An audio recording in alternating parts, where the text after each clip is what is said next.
Hello and नमस्कार विद्यार्थी भाइ बहिनीहरू। आज चाहिँ हामी मोडल क्वेसनको सेट 7 गर्नका लागि उपस्थित भएका छौँ।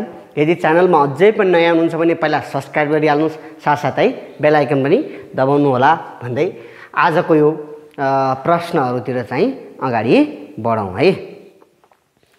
अब हेर्नुस् त, पहिलो प्रश्न छ। यो माथि कुरा त्यही हो है। कक्षा 8 को विषय गणित, समय 2 घण्टा, पूर्णाङ्क 50, सबै प्रश्न अनिवार्य छन्, त्यो सबैमा त्यस्तै हुन्छ हैन। प्रश्न नम्बर 1, सर्वव्यापक समूह U बराबर 1 2 3 4 5 6 का उपसमूहहरू P बराबर 2 3 4 र Q बराबर 1 2 3 छन् भनेको छ। A मा भनेको छ समूह P र Q खप्टिएका अलग्गिएका समूह कस्ता हुन् भनेको छ। अब हेर त, समूह A र B कस्ता समूह हुन्। अब A र B मा साझा सदस्य छ कि छैन? यहाँ 2 छ, उता पनि 2 छ, भनेपछि यहाँ 4 छ, त्यहाँ पनि 4 छ। 2 4 भनेपछि साझा सदस्य छन् भने यो के हो? खप्टिएका समूह। यहाँ के भन्ने? समूह A र B कस्ता समूह हुन्? खप्टिएका समूह हुन्।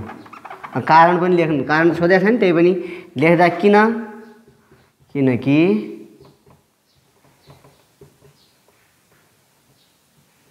यिनीहरूमा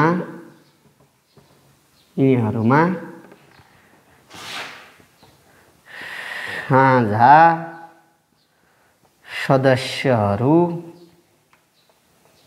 छन्। ठिक छ, यसरी लेख्न सक्नुहुन्छ।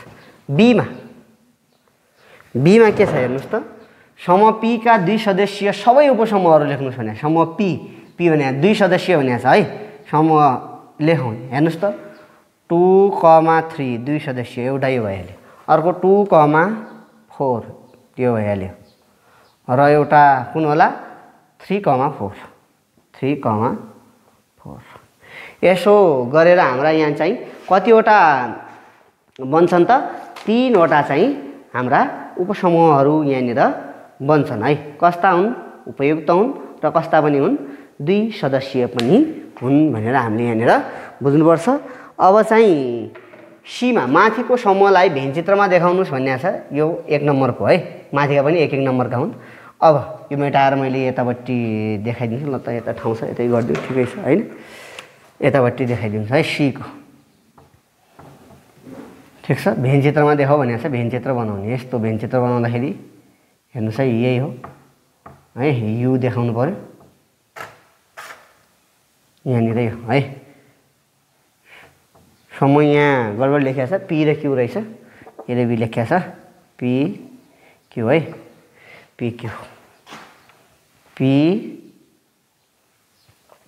यहाँ Q।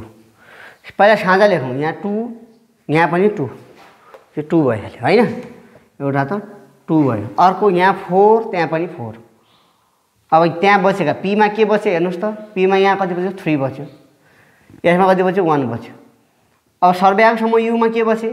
U मा 1 आइसकेको छ, 2 आइसकेको छ, 3 आइसकेको छ, 4 पनि आइसक्यो, 5 र 6 बच्यो, 5 6। यसरी चाहिँ हामी भेनचित्रमा देखाउँदा पनि लेख्न सकिन्छ है। यहाँनिर माथिका समूहलाई भेनचित्रमा देखाउँदा भनेर लेख्न सकिन्छ, र भेनचित्रमा यसरी चाहिँ देखाउन सकिन्छ भनेको। यसरी हामी यसलाई गर्न सक्छौँ है। ल, प्रश्न नम्बर 2 हेर्नुहोस् त। अङ्कित मूल्य रु 25,000 भएको एउटा मोबाइल 10% छुटमा बेचिएछ। A मा भनेको छ छुट प्रतिशत D% र अङ्कित मूल्य MP दिएको अवस्थामा विक्रय मूल्य SP पत्ता लगाउने सूत्र लेख्नु। 1 नम्बरको नलेज लेभलको प्रश्न है। अब यहाँनिर मैले यसको समाधानमा हेरिहालौँ, सँगसँगै गरौँ है। समाधान यहाँ MP बराबर रु 25,000 भइहाल्यो, अङ्कित मूल्य, छुट प्रतिशत D% 10% भइहाल्यो। A मा के सोधेको छ हेर्नुहोस्, यो सूत्र लेख्ने, SP को सूत्र के हुन्छ? विक्रय मूल्य SP बराबर MP माइनस MP को छुट प्रतिशत अर्थात् D%। छुट प्रतिशत दिएको कन्डिसनमा है। छुट रकम दिएकोमा के हुन्छ? MP माइनस छुट रकम हुन्छ, त्यो हामीलाई थाहा छ। B मा के भनेको छ? उक्त मोबाइलको विक्रय मूल्य पत्ता लगाउनुहोस् भनेको छ। 1 नम्बरको अन्डरस्ट्यान्डिङ लेभल। अब विक्रय मूल्य यही हो भइहाल्यो फर्मुला। MP कति छ हाम्रो? 25,000 माइनस MP 25,000 गुणा को भनेको गुणन है। D% भने छुट प्रतिशत कति छ? 10% हरमा 100 ले भाग गर्ने है।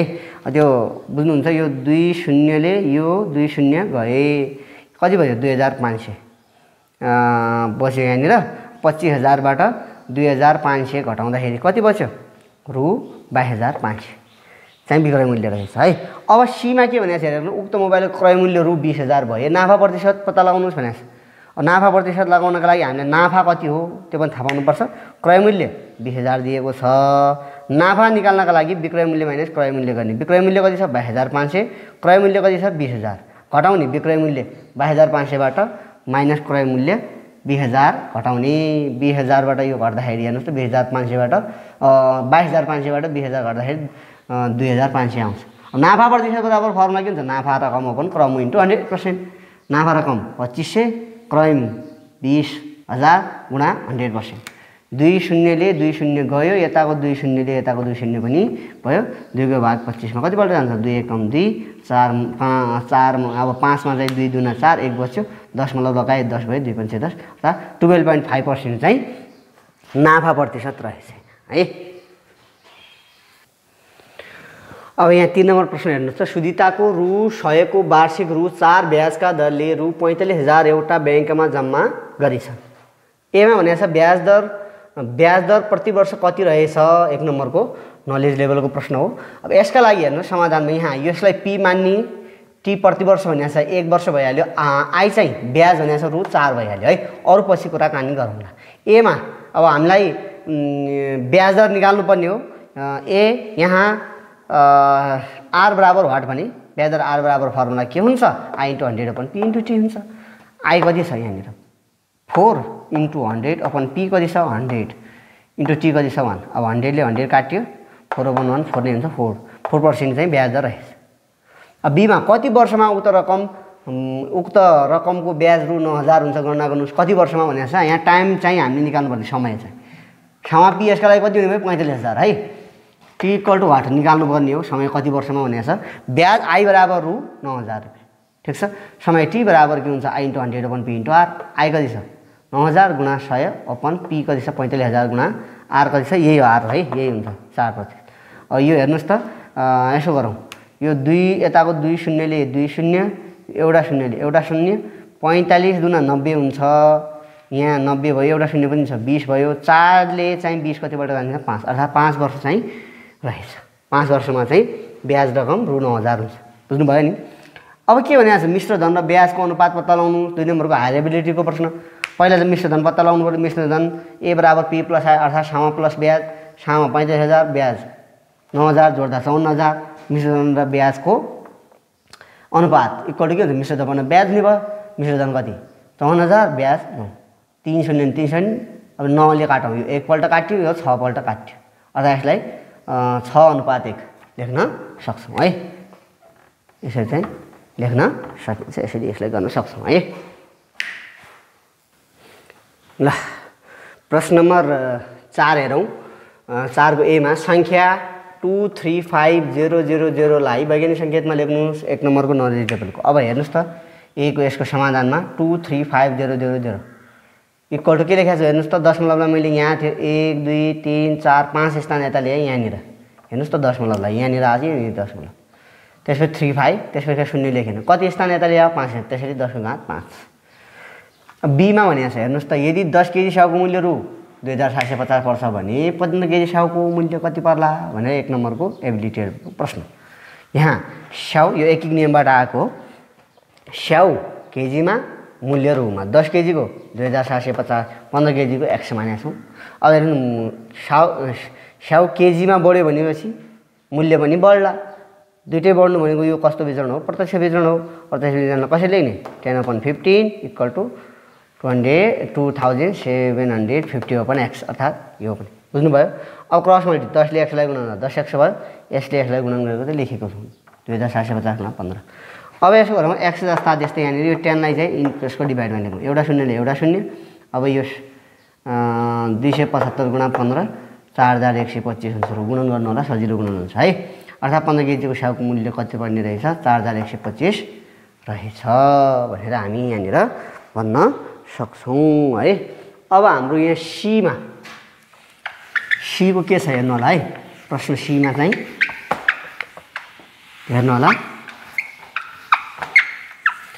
सीमा भनेको छ रेशमा र रेखा को हालको उमेरको अनुपात 2:3 छ है। त्यसैले यहाँनिर के लेख्ने यहाँ है यहाँ भनेर कसको रेशमाको हालको उमेर मानौँ पनि लेख्न सक्छौँ यहाँनिर। ल ठिक छ मानौँ यहाँनिर लेखेँ है मैले। मानौँ रेशमाको हालको उमेर रेशमाका लागि अनुपात कति छ 2x छ त्यसैले 2x है। अनि त्यसपछि रेशमापछि के छ रेखाको हालको उमेरलाई चाहिँ मैले कति माने 3x माने। बुझ्नुभयो होला। कति वर्षपछि उनीहरूको उमेर 5 हुनुभयो हैन। 100 वर्षपछि x हैन अब के मान्यो के मान्यो के वर्षपछि भनेपछि अर्थात् सुरुमा कति थियो 2x थियो प्लस के वर्ष भयो अपन यहाँ पनि कति 3x वर्ष थियो प्लस के वर्ष थपे त्यसपछि कति हुन्छ रे अनुपात 5:7 हुन्छ रे। बुझ्दै हुनुहुन्छ। यहाँ हामीले पत्ता लगाउनु पर्ने भनेको के को मान कति राख्ने भन्ने कुरा हो हैन। कति वर्षपछि भन्नेको यो के को मान त हामीले यहाँनिर के कति वर्षपछि के वर्षपछि भनेको छौँ के को मान पत्ता लगाउने हो यहाँनिर है। अब हेर्नुहोस् क्रस गुणन गरौँ है।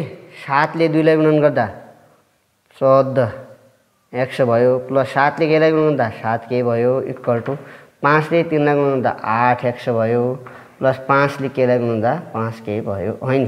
5 ले 3 लाई गुणन गर्दा 15 भयो गडबड भइहाल्यो है। अब हेर्नुहोस् 15 भयो और अब हेर्नुहोस् x वाला सँगै लेखौँ। यो यता ल्याउँ त 14x माइनस यो 15x इक्वल टु यो पनि उता लगाउँ 5k यो उता लाग्दाखेरि -7k हुन्छ। साइड चेन्ज गर्दा चिन्ह पनि परिवर्तन हुन्छ भन्ने कुरा त हामीलाई थाहै छ है। अब हेर्नुहोस् त्यो घट्दाखेरि कति भयो 15 बाट 14 गर्दा 1 रह्यो तर ठुलोको चिन्ह माइनस छ त -k यहाँ पनि माइनस ठुलोको चिन्ह त्यसैले माइनस 5 2 हैन यहाँ x हो यहाँ k हो है। और x बराबर के आयो 2k किन माइनसले माइनस गयो दुईटै माइनस कुरो बुझ्नुभयो।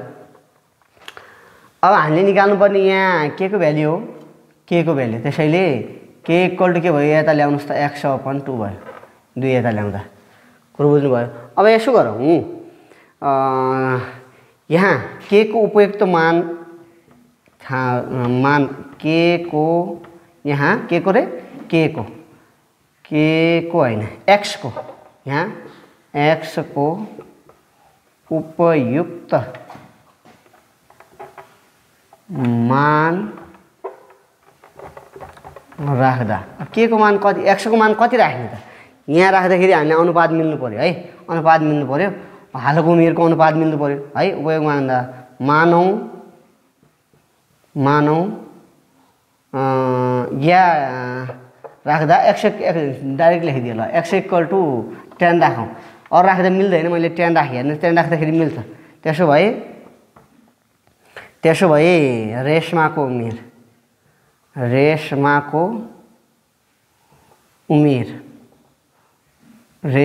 उमेर हेरौँ है। रेशमाको उमेर हालको उमेर भने उमेर भन्दा बुझ्नुहुन्छ 2 × x इक्वल टु 2 × x को मान कति x को मान 10 अर्थात् 20 वर्ष भयो है 20 वर्ष। त्यस्तै रेखाको उमेर है रेखाको उमेर हेर्नु पर्यो। रेखाको उमेर कति 3 × x को मान 10 दिए 30 वर्ष। अब यिनीहरूलाई अनुपातमा निकाल्दा आएका हेर्नुहोस् त b/30 शून्यले शून्य काट्यो 2/3 हाम्रो अनुपात 2/3 थियो भनेपछि यहाँ x को मान 10 राख्दाखेरि चाहिँ मिल्ने रहेछ भनेपछि यहाँ त्यसो भए यो मिल्यो है। उमेरको अनुपात हेर्दाखेरि ठ्याक्क मिल्छ योसित 2/। बुझ्नुभयो। अब यहाँ या यसो भनौँ यो मिलिरहेछ भनेपछि के गरिदिउँ डाइरेक्ट त्यसैले भनौँ त्यसैले के बराबर x को मान कति नै राख्नु पर्यो त 10 राख्दाखेरि मिलिरहेछ नि 10/2 = 5 अर्थात् 5 वर्ष 5 वर्ष अर्थात् कति वर्षपछि रे 5 वर्षपछि कति वर्षपछि 5 वर्षपछि कसको उनीहरूको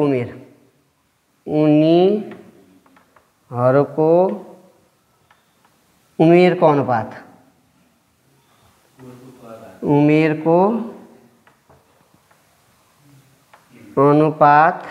कति हुँदो रहेछ रे 5:7 हुन्छ भनेर यसरी चाहिँ हामी लेख्न सक्छौं। यसरी आउँछ अर्थात् के को मान 5 वर्षपछि चाहिँ हुँदो रहेछ।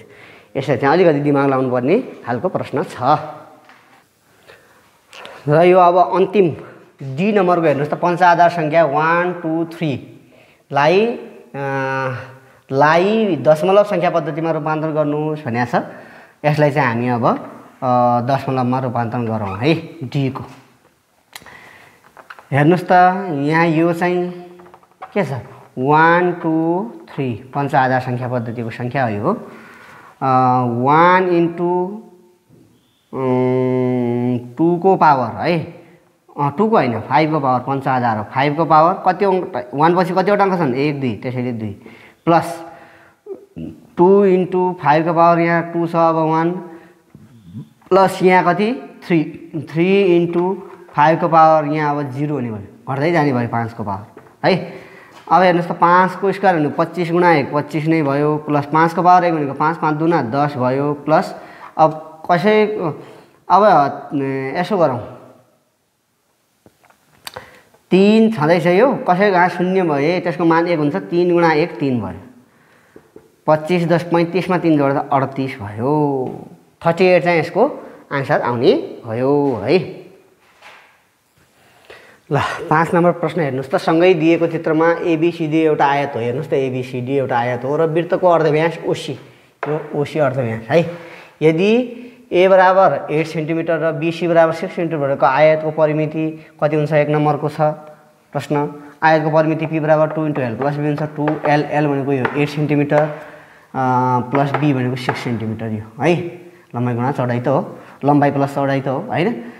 2 जस्ता जस्तै 8 मा 14 14 ले 2 गुणा 28 सेन्टिमिटर चाहिँ परिमिति रह्यो। b मा यदि ओसी बराबर 5 सेन्टिमिटर भए वृत्तको व्यासको लम्बाइ कति हुन्छ भने अर्धव्यास r बराबर ओसी बराबर 5 सेन्टिमिटर त्यो अर्धव्यास त भयो ओसी भनेको। व्यास d बराबर के हुन्छ भन्नुस् त व्यास d बराबर 2 × r अर्थात् अर्धव्यासको डबल हुन्छ 2 गुणा हुन्छ 2 × r 2 × r भनेको 5 सेन्टिमिटर 2 गुणा 5 10 सेन्टिमिटर चाहिँ व्यास रहेछ। सी मा के भनेको छ चित्रमा छाया पारिएको भागको क्षेत्रफल निकाल्नु 2 नम्बरको एबिलिटी लेभलको प्रश्न। छाया पारिएको भागको क्षेत्रफल निकाल्नका लागि सबभन्दा पहिला वृत्तको क्षेत्रफल निकाल्नु पर्यो। वृत्तको क्षेत्रफल a1 माने मैले πr² पाइको मान 3.14 × r को मान चाहिँ मैले कति राखेँ यहाँनिर हेर्नुहोस् r कति छ 5 5 को स्क्वायर 25 न 25 ले 3.14 ले गुणा गर्दा 78.5 सेन्टिमिटर स्क्वायर हुने भयो। आयतको क्षेत्रफल पनि निकाल्नु पर्यो। आयतको क्षेत्रफललाई a2 माने l × b हुन्छ 8 × 6 l लम्बाइ 8 छ चौडाइ कति छ आयतको 6 8 ले 6 गुणा गर्दा 48 अब सेन्टिमिटर त क्षेत्रफल हुने नै भयो। छाया पारेको भागको क्षेत्रफललाई मैले a भने छाया पारेको भागको क्षेत्रफल निकाल्नका लागि पुरै वृत्तको क्षेत्रफल छाया नपारेको कुन छ आयत त्यसैले आयतको क्षेत्रफल a2 लाई मैले घटाइदिए a1 बाट। a1 भनेको वृत्तको क्षेत्रफल a1 78.5 माइनस 48 घटाउँदाखेरि 30.5 सेन्टिमिटर स्क्वायर चाहिँ यसको आन्सर आयो है। ल डी मा वृत्तको परिधि कति सेन्टिमिटर रहेछ पत्ता लगाउनुस् भनेको छ। 1 नम्बरको वृत्तको परिधि c बराबर 2 × पाइ × r 2 पाइ r हुन्छ 2 × पाइ को मान 3.14 × r को मान चाहिँ 5 5 ले 2 ले गुणा 10 हुन्छ गुणा 3.14 जस्ता जस्तै यहाँनिर 10 छ अर्थात् 10 ले यसलाई गुणा गर्दा 1 दशमलव यता जान्छ हेर्नुस् त यहाँनिर 3.14 थियो अब यो पोइन्ट चाहिँ यता गएर 31.4 सेन्टिमिटर चाहिँ यसको आन्सर आउँछ। ल 6 नम्बर प्रश्न हेर्नुस् त घाताको नियम प्रयोग गरी हल गर्नुहोस् भनेको छ। त्यो दिएको छ हेर्नुस् त समाधानमा के दिएको छ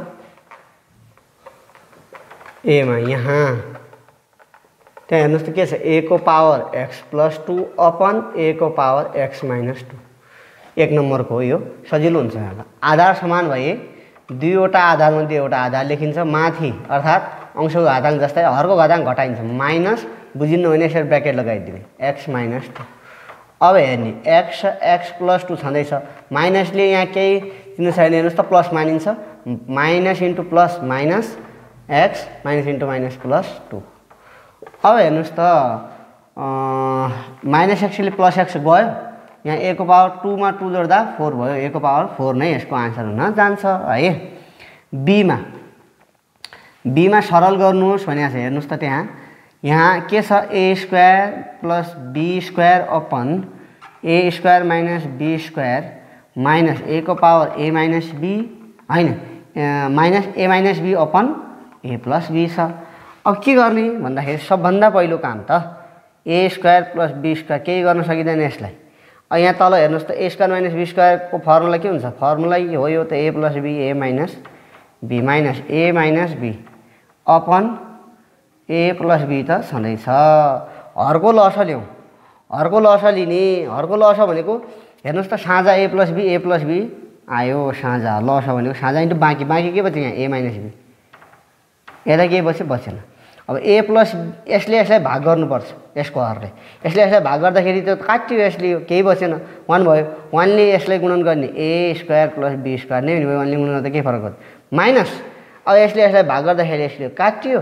a माइनस b बच्यो यहाँ पनि a माइनस b छ गुणन गर्दा a माइनस b को होल स्क्वायर हुने भयो अब चाहिँ यहाँ समाधान गरौँ है हेर्नुहोस् यो a² माइनस b² जस्ताको त्यस्तै माइनस यो ब्र्याकेट भित्र है यो तल डिभाइड चिन्ह लागेको छ a माइनस b को होल स्क्वायरको फर्मुला हुन्छ हेर्नुहोस् त a² minus 2ab plus b² formula हुन्छ कि हुँदैन हुन्छ है तल यो a plus b a minus b छ यो भनेको त के हो फर्मुला हो a² माइनस b² को फर्मुला हो कि हैन a प्लस b लाई a माइनस b लाई a² माइनस b² लेख्न सक्छ यो प्लस है यहाँनिर a² प्लस b² छँदैछ माइनस अब बाहिर माइनस छ भने चिन्हहरू चाहिँ कोल्ट हुन्छ नि यहाँ minus a² minus minus plus minus into plus minus b² upon square है अपन a² माइनस b² हेर्नुहोस् त यसले यो के भयो काटियो हैन किन प्लस माइनस भयो त काटिन्छ माथि के मात्रै बच्यो 2ab अपन यहाँ के बच्यो यहाँ के बच्यो a² minus b² a² minus b² बच्यो यही नै यसको आन्सर हुन जान्छ 2 नम्बरको यो है अन्डरस्ट्यान्डिङ लेभलको प्रश्न ल 7 नम्बर प्रश्न हेर्नुहोस् त कस्ता समीकरणहरूलाई वर्ग समीकरण भनिन्छ 1 नम्बरको नलेज लेभलको प्रश्न समाधानमा एमा डिग्री 2 भएको एक चलयुक्त समीकरणहरूलाई वर्ग समीकरण भनिन्छ डिग्री 2 हेर्नुहोस् त कस्तो ax² + bx + c = 0 स्वरूपको हुन्छ यो a चाहिँ 0 हुनु भएन डिग्री 2 छ यहाँ यसलाई चाहिँ हामी वर्ग समीकरण भन्छौँ है b मा के भने लेखाचित्र विधिबाट हल गर्नुस् पहिलो समीकरण 2x - y = 2x - 1 = y र अर्को समीकरण 3x - 2y = 0 समाधान यहाँ 2x - 1 = y समीकरण 1 र यो 3x - 2y = 0 समीकरण 2 समीकरण 1 बाट हेर्नुहोस् त यही y अलग भइसकेको छ y = 2x - 1 त हो यसलाई यतापट्टि लेखेँ मैले यसलाई यहाँ लेखेँ अब यहाँ टेबल बनाएँ यहाँ x यहाँ y x को मान के राखेँ 0 x को मान 0 राख्दाखेरि 2 * 0 0 यहाँ के बच्यो -1 त्यसैले y = -1 x = 1 2 * 1 2 2 - 1 1 त्यसैले 1 x को मान 2 2 * 2 4 4 - 1 3 बुझ्नुभयो बिन्दुहरू के आए 0, -1 1, 1, र 2, 3 अब समीकरण 2 बाट यहाँ पनि अलगै पारौँ यो 2 लाई यता लाग्दाखेरि प्लस भयो 3x जस्ता जस्तै 3x y जस्ता जस्तै 2 लाई यता लाग्दा भाग अवस्थामा गयो यहाँ अब 3x अपन 2 भयो x को मान 0 राखौँ आउँछ कि भने हेरौँ 0 राख्दा 3 * 0 0 2 ले 0 लाई भाग गर्दा 0 नै भयो y 0 भइहाल्यो अब 1 राख्दाखेरि 3 * 1/2 जाँदैन 2 को भाग 3 मा हैन तर 2 राखौँ त यो 2 पनि राख्न पायो 3 दुना 6 6/2 3 6/2 3 3 आएगा हैन 2/2 3 2 3 2 3 मिल्यो यहाँ नमिले पनि ग्राफबाट मिलिहाल्छ अर्को एउटा बिन्दु अझ राखौँ अब 3 राख्दाखेरि 3 यहाँ 9/2 काटिदैन 4 राखौँ 4 यहाँ 12/2 6 भयो यहाँ 6 हेर्नुहोस् त बिन्दुहरू के आयो 0, 0 2, 3 र 4, 6 माथिका बिन्दुहरूलाई ग्राफमा देखाउँदा अथवा लेखाचित्रमा देखाउँदा graph X axis Y axis यहाँ बनाएको छु। पहिलो बिन्दु यो देखाउनु पर्यो 0,-1 0,-1लाई हामी यता देखाउँ है 0,-1 0,-1लाई चाहिँ देखाउनु पर्यो है 0,-1 भन्नाले यता तल 0,-1 भन्नाले तल है 0,-1 अर्को बिन्दु के छ हेरौँ है अर्को बिन्दु के छ यहाँनिर 1,1 1,1लाई पनि हामी अब ग्राफमा देखाउँ है 1,1लाई पनि ग्राफमा देखाउँ 1,1 1 भनेको 1 यता 1 माथि है 1,1 ठिक छ। अर्को बिन्दु के छ हेरौँ है अर्को बिन्दु के छ यहाँ 2,3लाई पनि हामी ग्राफमा त देखाउनु पर्यो है हाम्रो ग्राफमा चाहिँ देखाउनु पर्यो है 2,3 2 यता 3 माथि। अब यी तीनटा बिन्दुहरूलाई ग्राफमा पनि हामीले यसरी जोडेर जोड्नुपर्छ यसरी है ठिक छ। यो पहिलो समीकरण हो के थियो यो समीकरण भन्नुहोस् त 2x - 1 = y त्यसैले मैले समीकरण पनि यहाँ लेखिदिएँ। अब बाँकी बिन्दुहरू है बाँकी बिन्दुहरू यहीँनिर छ लेखिहालौँ यहीँनिरबाट बिन्दु आएका त हुन् यिनी त हुन् बिन्दुहरू है के छ पहिलो बिन्दु 0,0 देख्नुभयो 0,0 भन्नाले यहीँनिर पर्यो हो कि होइन। अर्को 2,3 भन्नाले यही भयो होइन यो भयो 2,3 ठिक छ 2,3 यो भयो 2, 3 र अर्को 4,6 4 यता है 6 माथि भन्नाले यहाँ यो 4,6। अब यी तीनटा बिन्दुहरूलाई हामीले जोडी पनि दिनु पर्यो है यसरी जोड्ने यसरी चाहिँ जोड्ने र यो समीकरणको नाम पनि लेखौँ यही नै लेखिदिन्छु यो समीकरण है के समीकरण छ दोस्रो समीकरण के थियो 3x - 2y = 0 यो x का लागि यो s का लागि बुझ्नुहुन्छ होला हैन पहिलोको लागि हो। अब यहाँबाट हेर्दा प्रतिच्छेदित बिन्दु चाहिँ के आयो प्रतिच्छेदित बिन्दु चाहिँ हाम्रो यहाँनिर प्रतिच्छेदित बिन्दु चाहिँ के आयो यहाँबाट भन्नुहोस् त यो 2,3 है ग्राफबाट प्रतिच्छेदित बिन्दु के आयो 2,3 तसर्थ है तसर्थ के भन्न सक्छौँ हामी तसर्थ यो x है x बराबर यो कति 2 र y बराबर 3 नै समीकरण कति 1 र समीकरण 1 र 2 को के हो हल हो भनेर यसरी हामी यहाँनिर लेख्न सक्छौँ है। ल यसरी चाहिँ हामीले प्रश्न नम्बर 7 सम्म चाहिँ आज गऱ्यौँ। यसमा बाँकी बचेका प्रश्नहरू हामी पार्ट 2 मा गर्नेछौँ। आज यति गर्छौँ। हस् धन्यवाद।